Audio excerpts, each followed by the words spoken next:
धन सतगुरु दया करी भारी।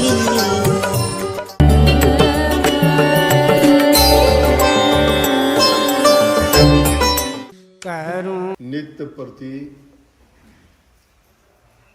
संतों की वाणी, उपदेश, शब्द सुनते हैं। मुख्य करके कबीर साहब के वाणियों में दो बात आती है।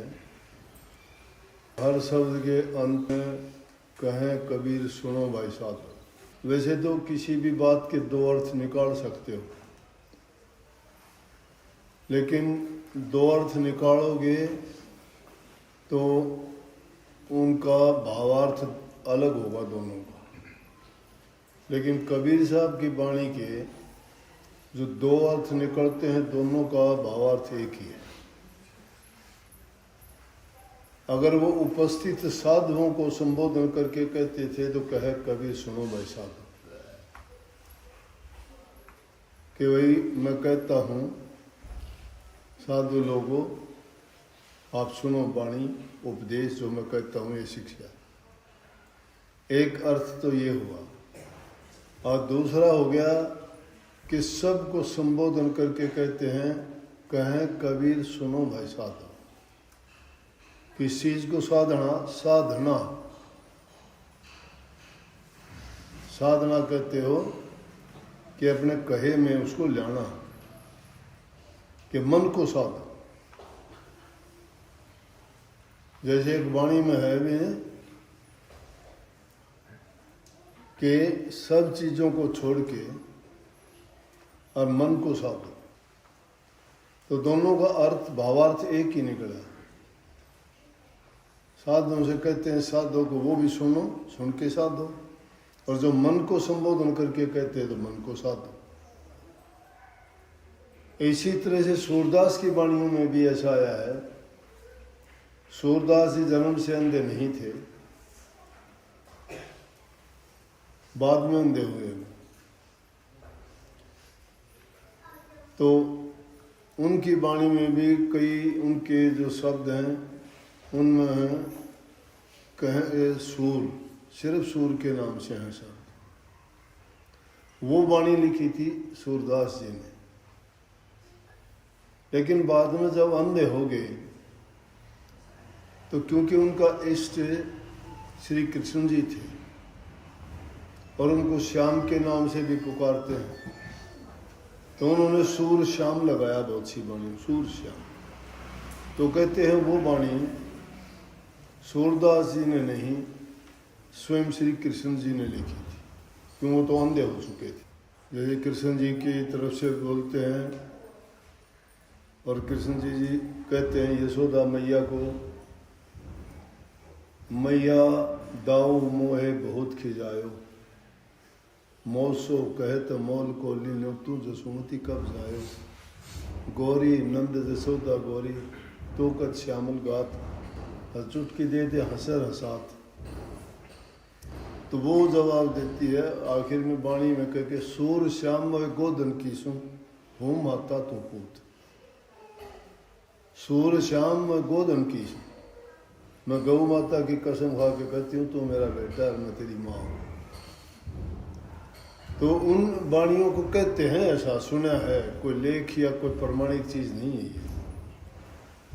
तो उसमें भी उसके अर्थ तो लगाते हैं, तो हम सोचते हैं कि सूरदास जी ने लिखी होगी, लेकिन वैसे यूँ कहते हैं कि वो श्री कृष्ण जी ने लिखी, क्योंकि अंधा होने के बाद उनके सारे काम श्री कृष्ण जी करते थे। कहीं जाते थे तो उनका हाथ पकड़ के बाहर ले जाते थे, घुमा के छोड़ देते थे। एक दिन उनके मन में आया कि भाई कौन ऐसा है जो तुझे ले भी जाता है, छोड़ के भी जाता है, लेकिन बात नहीं करता। उस दिन मन में सोच लिया आज तुझे छोड़ के जाएगा तो आज उससे पूछ लूंगा। लेकिन वो तो सर्वज्ञ थे, सर्व काल त्रिकालदर्शी थे, उनको उनके मन की भावना का पता लग गया कि सूरदास जी के मन में क्या आ गया। जो ही उनको बैठा कर छोड़ के चलने लगे तो सूरदास जी ने हाथ पकड़ लिया। हाथ पकड़ लिया तो हाथ को झटका दे के छुटा के और चलने लगे, करने लगे। फिर सूरदास जी बोले कि तुम हाथ छुटा के तो मुझे दुर्बल कमज़ोर समझ के छुटा के जाता, लेकिन मेरे दिल में जो बसा हुआ है उससे निकल के दिखा, फिर मानूंगा। तो इतना प्रेम था उनके प्रति, लेकिन उनको पता लग गया था। तो उस वक्त में जो वाणी लिखी गई वो सारी की सारी कहते हैं श्री कृष्ण जी ने लिखी थी। आनंद जी ने वाणी लिखी है, सोई जन है मस्ताना मस्ताना जिन पाया पद निर्वाणा। और कबीर साहब की ये वाणी है कि सोई जन है मतवाला जिन पिया प्रेम रस प्याला। तो इस वाणी में कबीर साहब ने मूल से जहाँ से एक तप करने वाले साधक लोग जो भक्ति में अपनी साधना की क्रिया को शुरू करते हैं उसको मूल स्थान कहते हैं। और वो नाम दान जब देते वक्त आपको समझाया भी जाता है कि मूलाधार जो पहला स्थान है उस दर्जे से लेके उन्होंने ऊंचे दर्जे की बात कही। वाणी रोचक भी लगती है, अच्छी भी लगती है, लेकिन उनमें जो रहस्य छुपा होता है वो समझना कठिन होता है। वाणी हम सुन के मन बहला लेते हैं, खुश हो जाते हैं, गा लेते हैं। लय सुर वाली वाणी होती है उसको और भी रुचि करके सुनते हैं, लेकिन उनका अर्थ जब तक समझ में नहीं आता तब तक वो हमें आत्मिक आनंद प्राप्त नहीं होता। आत्मिक आनंद जब प्राप्त होगा कि एक साधक लोग जो इस मार्ग पे चलता है, अध्यात्म के मार्ग पर, और सच्चे मन से साधना करता है, तो उसकी बात उसी तरह मिल जाती है जैसे ब्याही से ब्याही लड़की मिलती है। ब्याही से अगर कंवारी लड़की मिलती है तो उनकी बात नहीं मिल पाती। क्यों नहीं मिल पाती? कि जो उनका जीवन थोड़ा अलग होता है। शादीशुदा लड़की अपने पति के साथ रह के उसको जो आनंद, जो खुशी, जो विचारों का आदान प्रदान, जो उनका सोच विचार, जीवन की बातें जो होती हैं वो अलग होती हैं।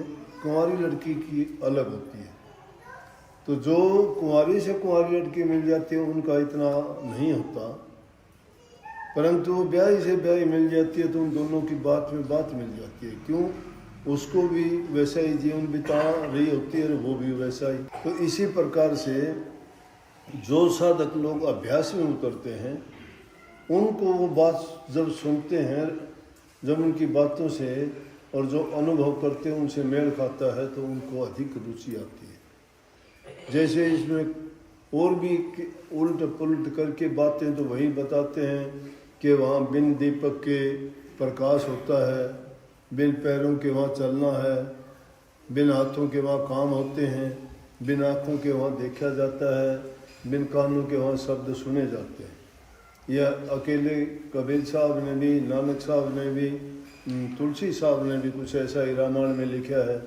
तुलसी साहब ने तो कहा, चल बिन पर सुन बिन काना, कर बिन काम करे विधि नाना, अनन रहित सकल रस भोगी, बिन रस ना वक्ता बड़े योगी।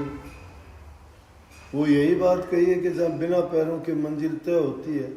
अगली ही वाणी में कबीर साहब ने उस बात का दूसरा कितनी बात कह दी कि दीवाने क्या गावे घर दूर। दीवाने क्या गावे घर दूर का मतलब अनुभव कुछ और चीज है, गाना बजाना कुछ और चीज। गा बजा तो कोई भी लेगा, लेकिन अनुभव जो करेगा उसको पता है कि वो कठिन कितना रास्ता है। और उस कठिन रास्ते की जिन साधकों ने कमाई की, इस अध्यात्म के मार्ग पर चले, उनकी जीवनी बता दी कि उन्होंने क्या किया। कि अनल हक को पहुंचा, सोड़ी चढ़ा मंसूर। मंसूर ने उस मंजिल को प्राप्त करने के लिए जो यातनाएं, जो कठिनाई, जो परेशानी सही, वो तो अलग थी। उसने अपने शरीर को साधने के लिए क्या क्या क्रियाएं की, वो तो अलग थी। लेकिन उस अनुभव के बाद में जो परिणाम मिला, और वो खुला स्पष्ट रूप से और सत्य का जब बखान करने लगे कि अनल हक, अनल हक का मतलब होता है सोहम, और सोम का मतलब होता है जैसा तू वैसा मैं। और ये बात कौन कहता है? ये ब्रह्म पद की वाणी है। और ये वो कह सकता है जिसने उस ब्रह्म के दर्शन किए,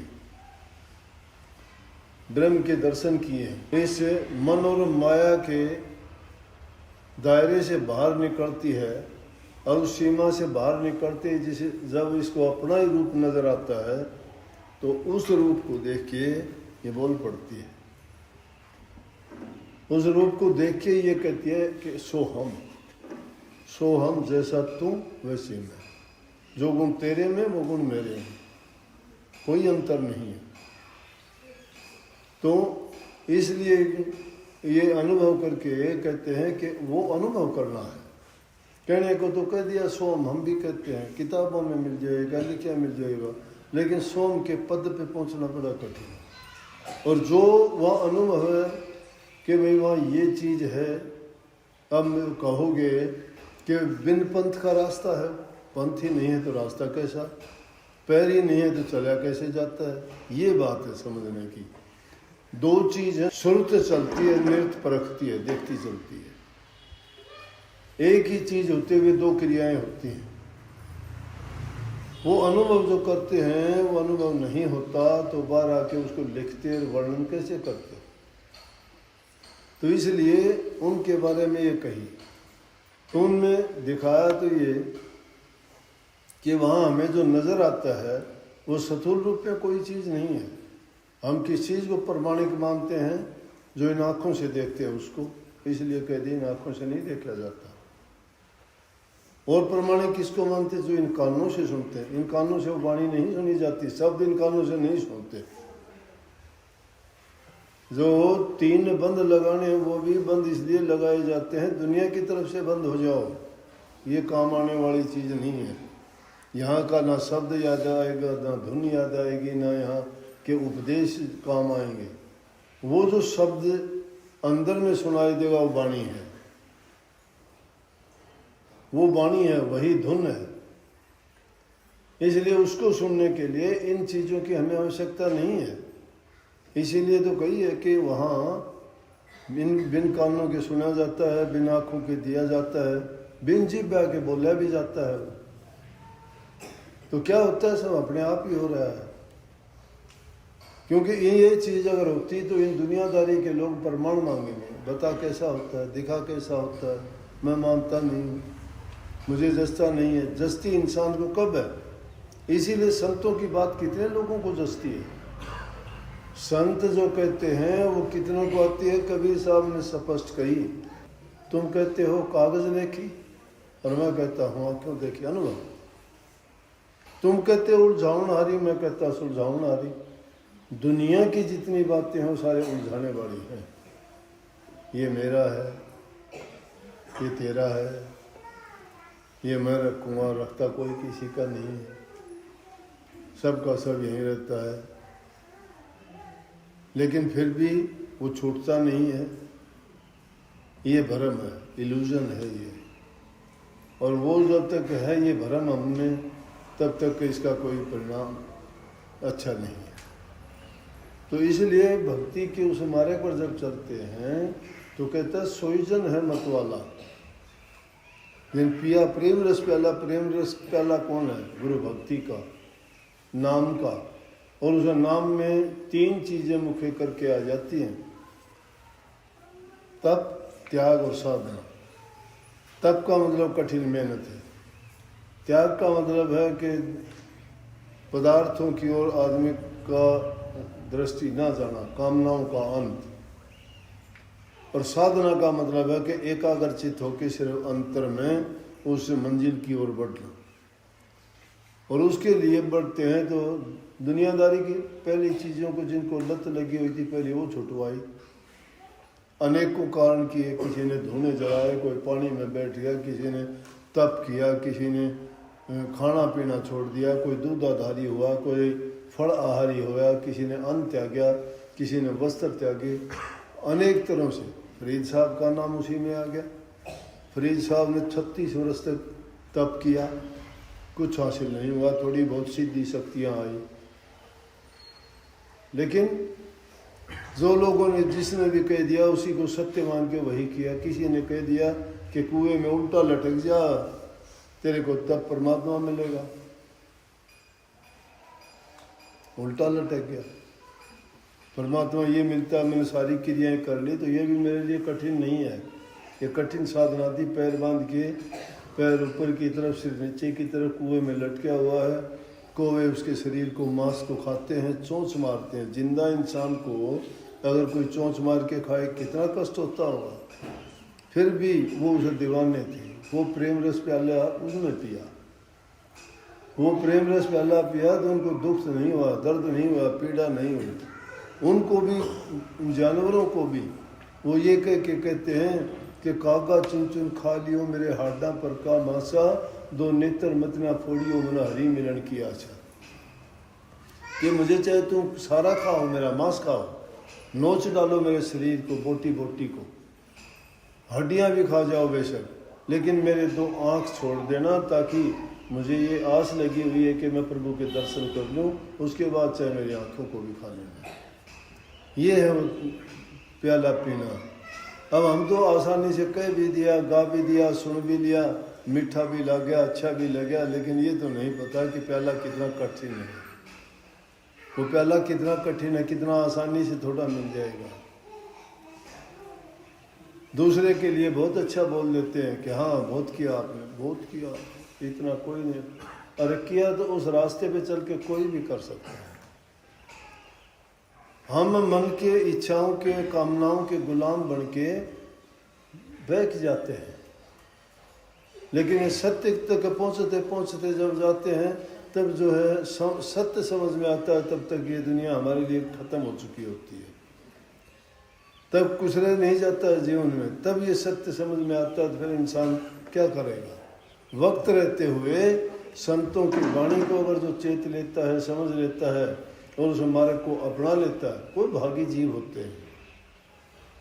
इतना जरूर है कि ठीक है, संतों की लड़ पड़ी, उनके पास रह के हमने ये सीख लिया कि हमारा जीवन सुख से बीत जाएगा, रोग दोष से मुक्त हो जाएंगे, पाप कर्मों से बच जाएंगे, बुरी आदत हमारी छूट जाएंगी, हमें अच्छा विचार, अच्छा ख्याल, अच्छी सोच हो जाएगी, किसी को पीड़ा दुख दर्द नहीं देंगे, किसी का लूट खसूट की बातें हमारे दिमाग में नहीं आएंगी, हमारी जो चीज़ें उनसे संतोष होगा, अपने हक हलाल के हाथ की कमाई करना सीख जाएंगे, संतुष्ट रहेंगे, संतुष्ट हो जाएंगे। ये बहुत बड़ी बात है। इसलिए सत्संग और संतों की वाणी इंसान के जीवन को इतना सुखद और विनम्र बना देता है कि वो सब्र कर लेता है, सब्र कर लेता है। ना होते हुए भी, सब्र का मतलब होता है चीज़ें ना होते भी संतुष्ट होना। एक आदमी संतुष्ट होता है किसी चीज़ को पाके, और एक आदमी होता है सब्र कर लेता है कि नहीं कोई बात नहीं है, वो संतुष्ट नहीं है, सब्र करता है, उसके पास नहीं है। और किसी के पास हो भी और वो कितनी भी ज़्यादा हो जाए, लेकिन उसको संतुष्ट नहीं है उससे, क्योंकि उसे सब्र नहीं है। सब्र जिसको आ गया बिना आए भी संतुष्ट है। समझते हो जैमल से? ये एक बात है जो भक्तों के और सत्संगियों के दिल में आनी चाहिए। वो हाय तौबा नहीं करते किसी चीज़ के लिए, उसको वो मालिक की रजा समझते हैं कि मेरे लिए यही हुक्म है।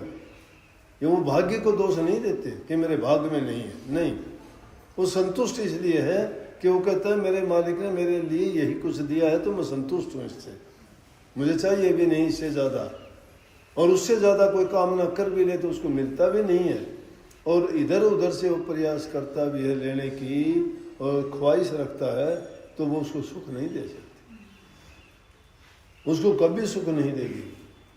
तो भक्ति का मार्ग अकेला ये नहीं है कि आदमी बैठ गया नाम ले लिया, 10 मिनट 5 मिनट 15 मिनट आपने नाम का सुमरण कर लिया और आप बड़े मन में खुश हो गए कि मैंने बहुत कुछ कर लिया।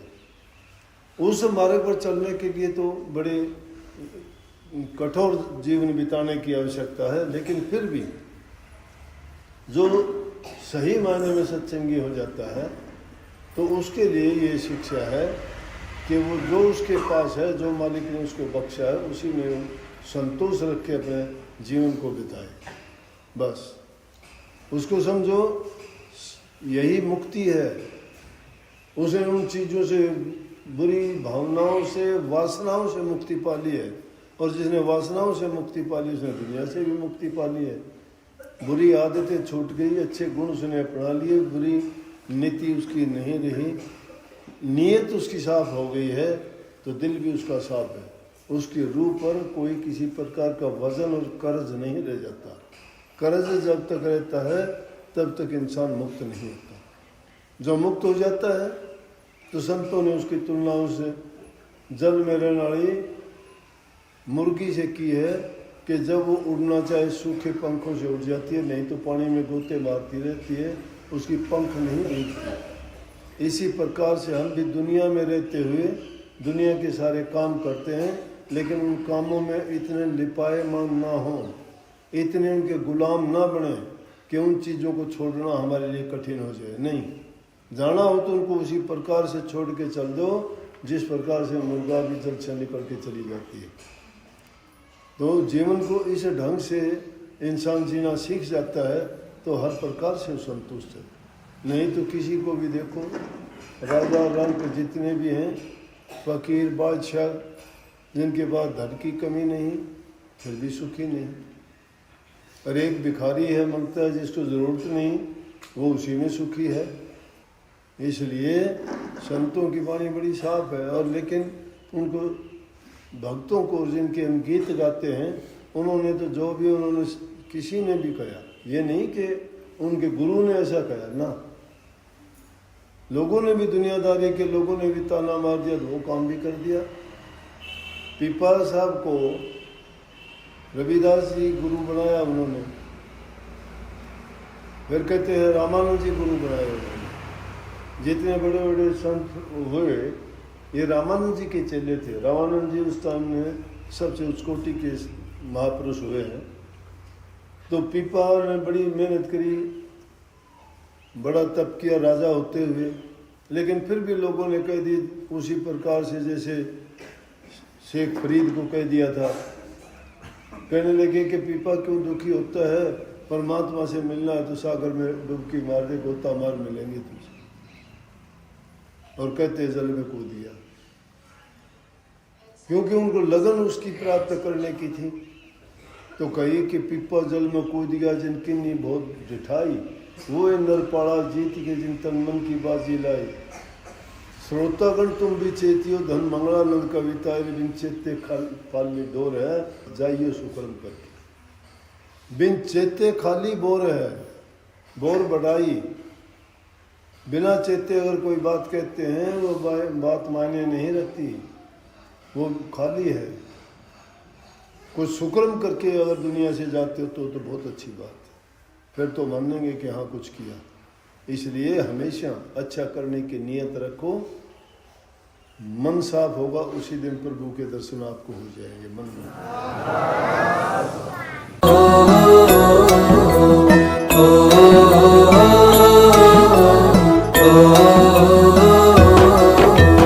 चल सतगुरु के धाम हेली, रच दे सारे काम है, लेके उनसे नाम करो तुम, भजन सुबह हो शाम है।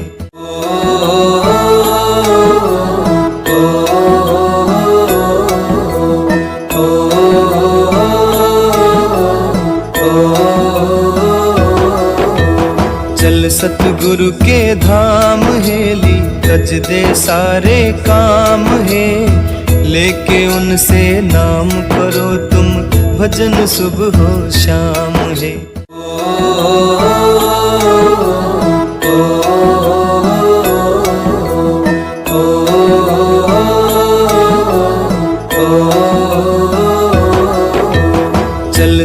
सतगुरु के धाम है।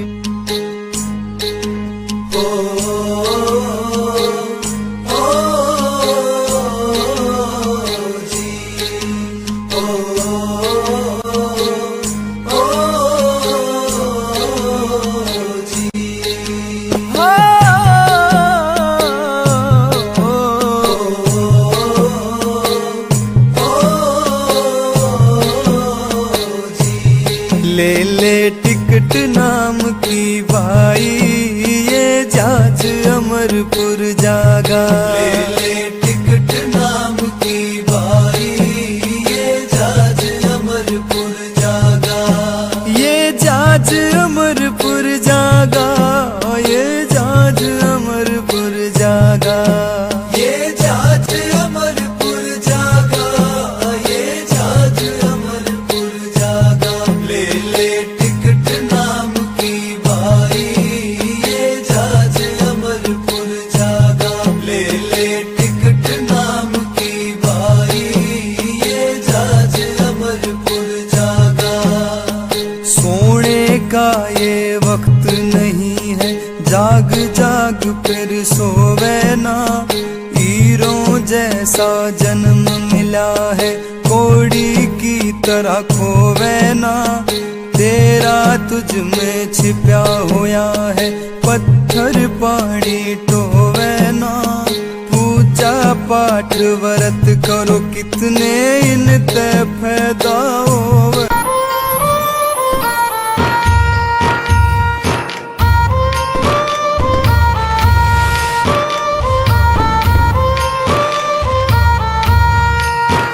शुक्राना गुरु जी आपका दिन रात करूं। शुक्राना गुरु जी आपका दिन रात करूं। हर पल रखते दया हाथ सिर, हर पल रखते दया हाथ सिर, कोटि नमन करूं।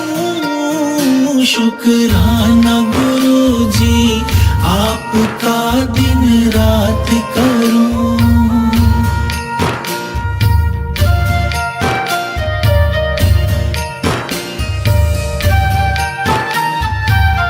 मैं तो हूँ अज्ञानी गुरुवर, काल ने बड़ा सताया जी। सोए भाग मेरे जाग गए, आपने गले लगाया जी। मन मेरा हर्षाया गुरु जी, मन मेरा हर्षाया गुरु जी। मैं होके मगन फिरूं। शुक्राना गुरु जी आपका दिन रात करूं।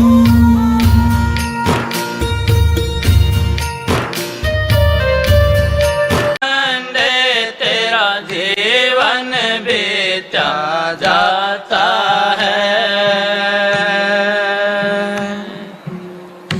ठोकर खा कर गिर जाता है, उसे कोई न कोई उठाता है। ठोकर खा कर गिर जाता है, उन कोई न कोई उठाता है। पर नजरों से जो गिर जाए, उसे कोई उठा नहीं पाता है। पर नजरों से जो गिर जाए, उसे कोई उठा नहीं पाता है। गुरु नाम सुमर ले ओ बंदे, तेरा जीवन व्यर्थ जाता है। हरि नाम सुमर ले ओ बंदे, तेरा जीवन व्यर्थ जाता है।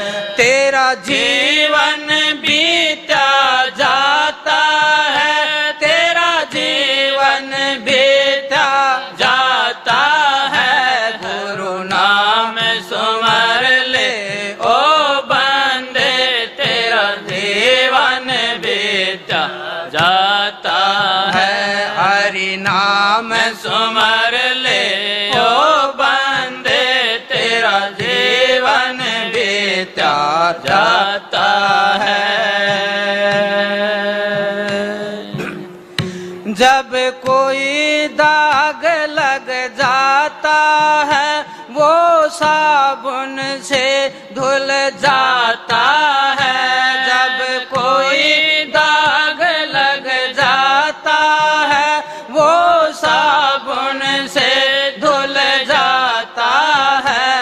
पर कुल में दाग जो लग जाए उसे कोई छुटा नहीं पाता है। पर कुल में दाग जो लग जाए उसे कोई छुटा नहीं पाता है। गुरु नाम सुमर ले ओ बंदे तेरा जीवन बीता जाता है।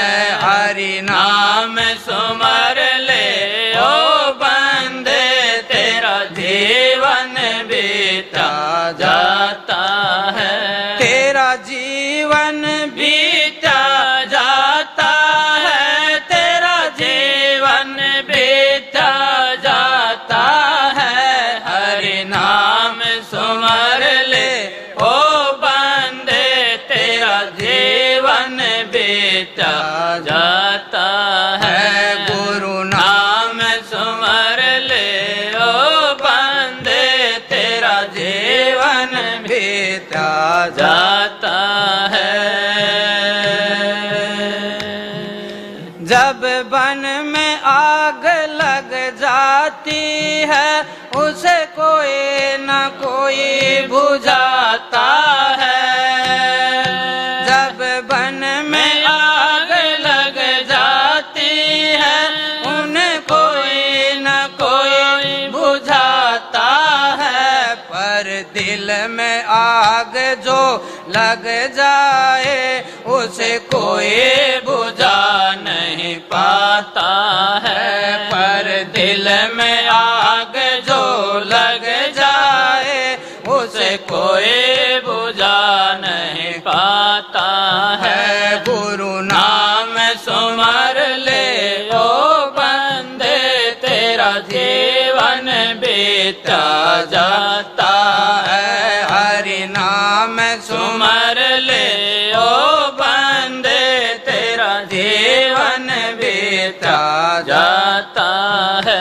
तेरा जीवन बीता जाता है। तेरा जीवन बीता जाता है। हरि नाम सुमर ले ओ बंदे तेरा जीवन बीता जाता है।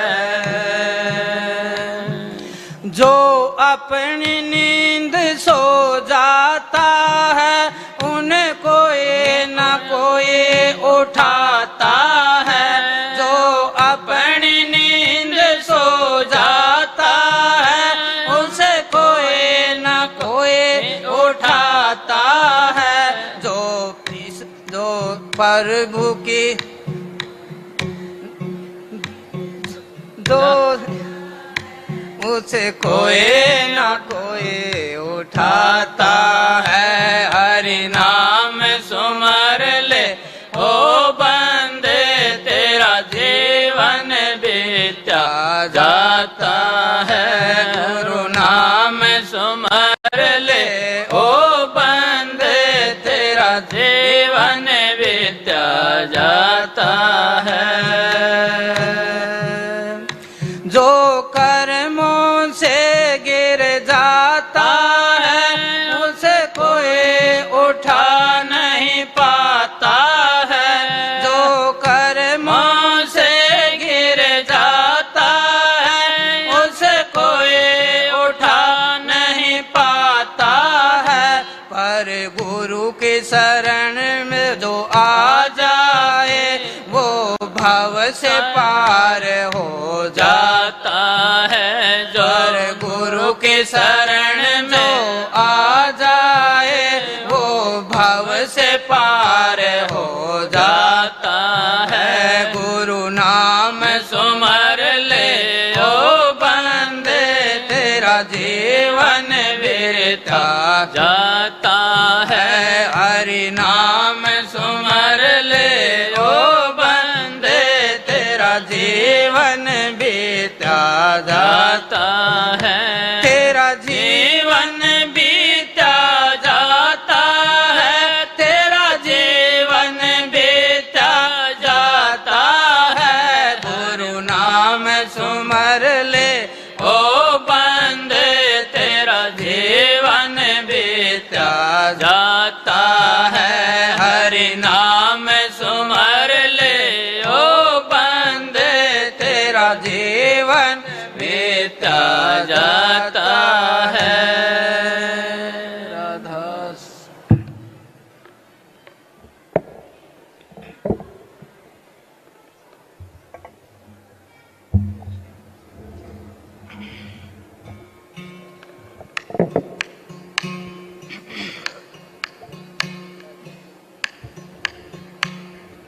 राधा राधा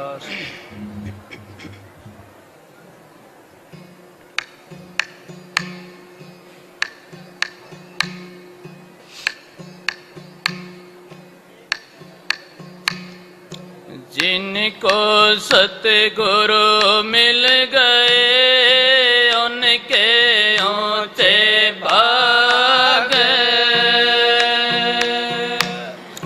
सतगुरु ज्ञान से धोइए जन्म जन्म के दाग।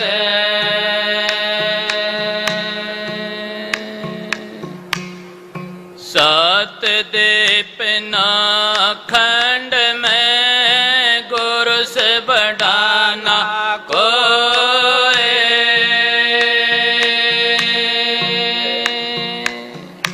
करता कर ना कर सके गुरु करे सो होए।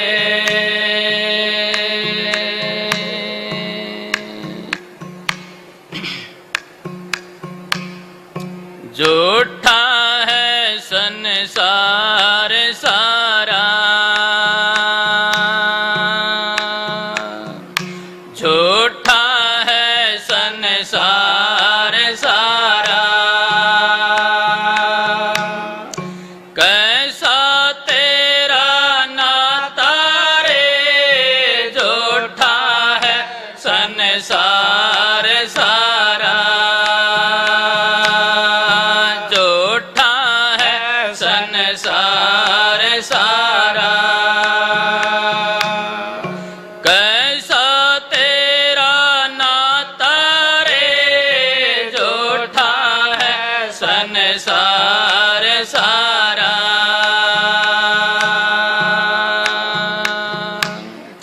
कौन संग में आया रे भाई। कौन संग में आया रे भाई। कौन संग में जाता सुत धारा और माल खजाना। सुत धारा और माल खजाना। सब यहीं रह जाता झूठा है संसार सारा। झूठा है संसार सारा।